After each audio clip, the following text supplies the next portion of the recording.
the kind of guy that would say, hey baby, let's get away, let's go someplace, where I don't care. Trump announced his invasion of D.C. this week. He also suggested that other cities might be next.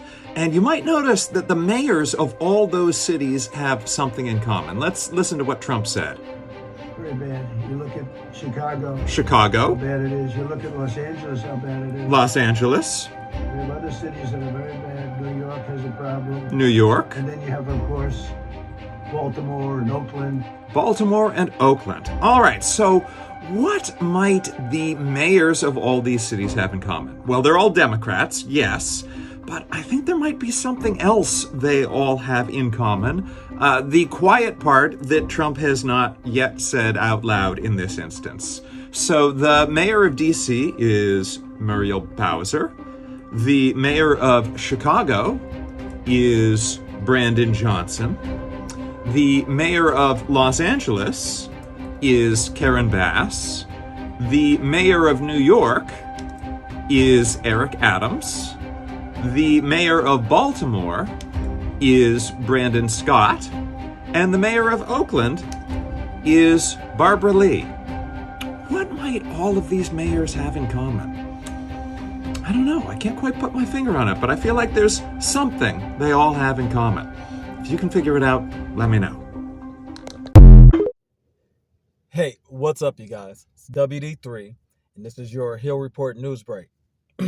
Well, today we are on the brink of the 1930s. We are on the brink of the 19 teens. Yeah, not only is Europe turned against the United States because it seems that Europe is trying to get out ahead of any concessions that President Trump gives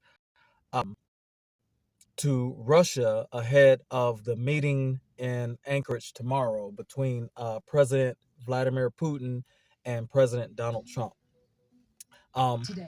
I think everybody knows right now, even Putin knows, even his former president Medvedev knows that Donald Trump is a wounded president, a wounded political figure right now. So whatever strength and leverage that we had in the past, ever since the Jeffrey Epstein scandal, that leverage no longer exists, because you best believe that if Netanyahu came to town and kicked off the Epstein scandal, then Putin probably has just as much, if not more, information on the goings-on of Donald Trump throughout the years and even recently. So that's going to affect the negotiations. But in the meantime, as a distraction, what is going on is the normal, usual scapegoats are being focused on, being blamed. Not only are you prosecuting black celebrity after black celebrity after black celebrity, putting them through a humiliation ritual, putting their name through the virtual mud, and even threatening and taking their freedom, but now you are opening up old wounds by releasing the Martin Luther King files, which absolutely started zero discussion and moved the needle none in that conversation. It actually just irritated black people, because at the time it's like, release the Epstein files.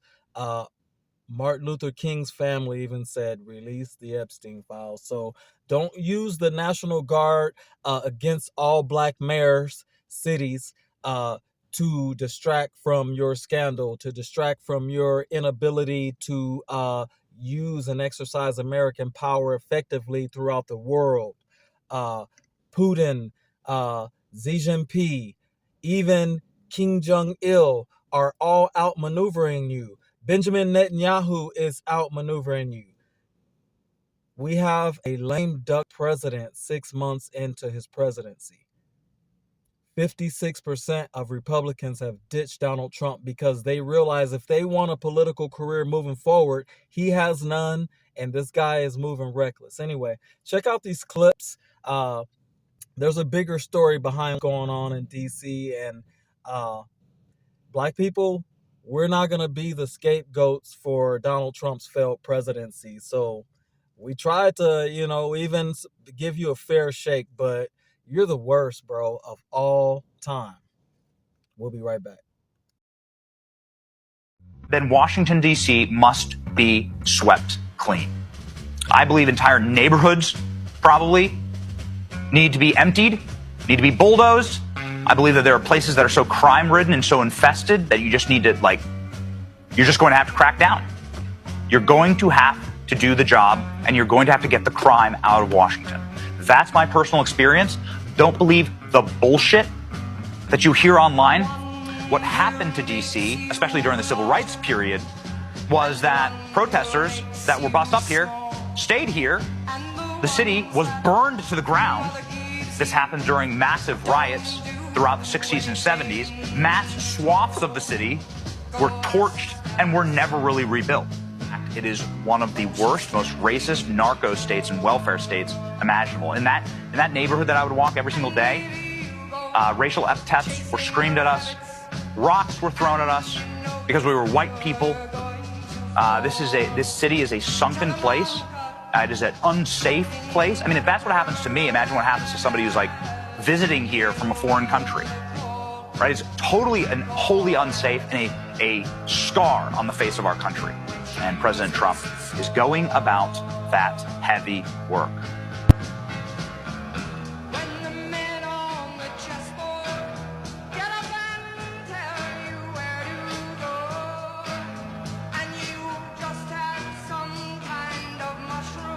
I want y'all to take a look at that sign up there. See what it says?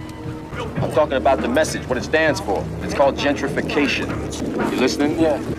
You have to think, young brother, about your future. I'm going to give you all the playbook on gentrification. Let's get into it. See, gentrification isn't just about white folks moving into the neighborhood and raising the rent. That's the surface stuff. See, the real game starts long before that. Gentrification takes time, but when it hits hard. First, they let the hood fall apart. The schools get underfunded. Businesses that used to serve the community start to close down and crime goes up. When you take away jobs and education, people got to find a way to eat. They start robbing and shooting and killing each other as if each other's the enemy. The police presence increases, but not to protect, it's to patrol and control. Then they let the property value drop even more. More foreclosures, more for sale signs, more abandoned buildings. Trapping out the house with the boys on the wonders.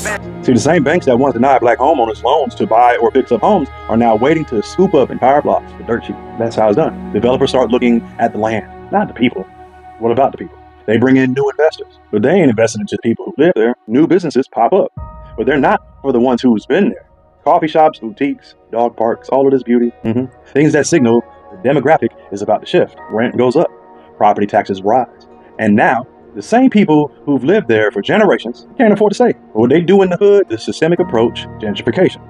See, it's not an accident, it's a well thought out process. Why is it that there's a gun shop on almost every corner in this community? For the same reason that there's a liquor store on almost every corner in the black community. Why? They want us to kill ourselves. You go out to Beverly Hills, you don't see that shit. That's called placement. It's economic warfare. They create conditions where a community can't thrive. They exploit those conditions to make it cheap.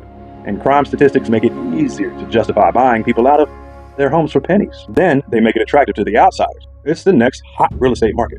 And let's be clear, this isn't just happening in LA back in the day like in Boys in the Hood. This is happening in every place you go to. Detroit, Chicago, New York, Miami, Tampa Bay, Atlanta, DC, Houston, everywhere. The big question is, who benefits from gentrification? The banks win because they get to resell the same properties at a premium price. To bring the property value down.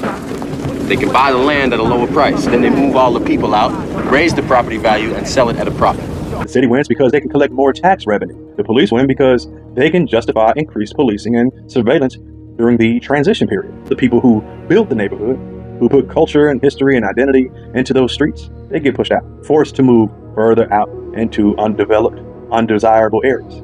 How do we stop this cycle? Ownership is power. Stop trying to buy the damn Lambo and buy the damn building. Now what we need to do is we need to keep everything in our neighborhood, everything, black. Black owned with black money. Support local businesses. Change will come in, but if you keep your money circulating in the community, you can give it value before someone else does. Ain't nobody from outside bringing down the property value. It's these folks shooting each other and selling that crack rock and shit. I'm a homeowner. I'm not about to let you drop my property value because you want to come around on some bullshit. I'll call the police. I've been caught just like this. He killed that motherfucker, shot him in the head 4 times, kicked him in the face. I tried to call you, but the line was busy. That's right. Be aware. Demand better policies. Cities make these changes because of money and votes. If communities organize and push back, they can't just move in unchecked. Like Doughboy said, either they don't know, don't show, or don't care about what's going on in the hood. But now we do know. The question is, what are we going to do about it? Ownership is key. Damn, man, you know, Furious is deep.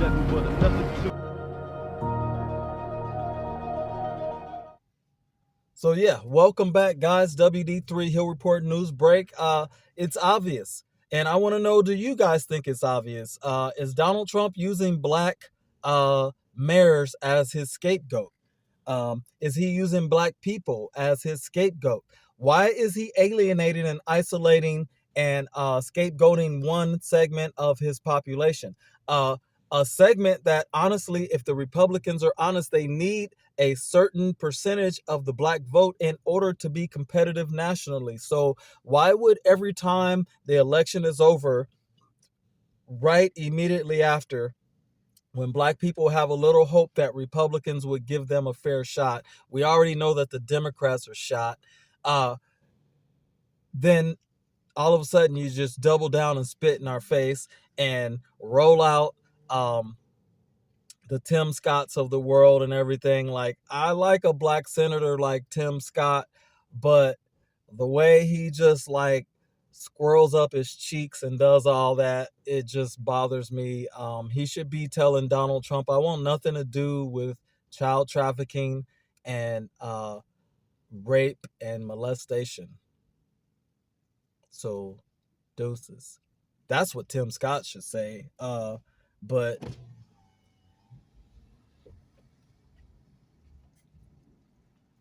crazy fly. He's another subject. Nothing against Tim Scott. God bless him. I just don't want him to cheek and squirrel up so much to Donald Trump and those guys. It's unbecoming to a senator. Unbecoming to a black man who's made it to that position. If you look in the past, right after the Civil War, black senators were all over the South, and you know, those guys were beacons of freedom. Not like Tim Scott, more of a cheeky, squirrely type of ass kisser. But anyway, he didn't even get a helmet.